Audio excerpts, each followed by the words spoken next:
আসসালামু আলাইকুম। ঢাকা বোর্ডের আমরা পূর্ণনীতি ও স্বশাসন দ্বিতীয় পত্রে এমসিকিউ সলিউশন দেখব। সেট কোড খ নাম্বারটা রয়েছে। এখানে দেখো 1 নাম্বার প্রশ্নের উত্তরটা হবে তোমাদের ক নাম্বার, কৃষকদের ঋণ ভার লাঘব করা।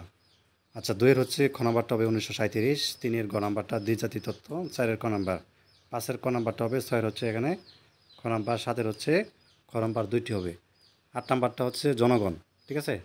9 নাম্বারটা হচ্ছে গ নাম্বার, 3টাই আনসার, 10 এর খ, 11 এর হচ্ছে খ নাম্বারটা হবে, 12 হচ্ছে গ নাম্বারটা হবে। আচ্ছা, 13 নাম্বারটা দেখো, এটা হচ্ছে গ নাম্বারটা হবে এবং 14 হচ্ছে গ নাম্বার, ঠিক আছে। 15 হচ্ছে তোমাদের এখানে খ নাম্বারটা, আচ্ছা ক নাম্বারটা, 16 হচ্ছে খ নাম্বার 3 ডিসেম্বর।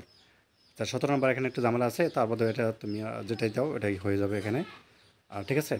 গ নাম্বার দিলে গ নাম্বারই হবে। 18 হচ্ছে তোমাদের অ্যাটর্নি জেনারেল, ক নাম্বার। আচ্ছা, 19-এর ক, 20-এর হচ্ছে খ, 21-এর ক নাম্বারটা, 22 নাম্বারটা কী হবে, 3টাই অ্যান্সার, 23-এর খ, 24-এর খ, 25-এর গ, 26-এর খ, 27-এর হচ্ছে গ নাম্বার, 28-এর খ নাম্বার, 29-এর হচ্ছে খ এবং 30-এর হচ্ছে খ নাম্বার। এটা হচ্ছে আনসার হবে ঢাকা বোর্ডের পূর্ণনীতি ও সুশাসন দ্বিতীয় পত্রে। তো এই ছিল। ধন্যবাদ সবাইকে। আল্লাহ হাফেজ।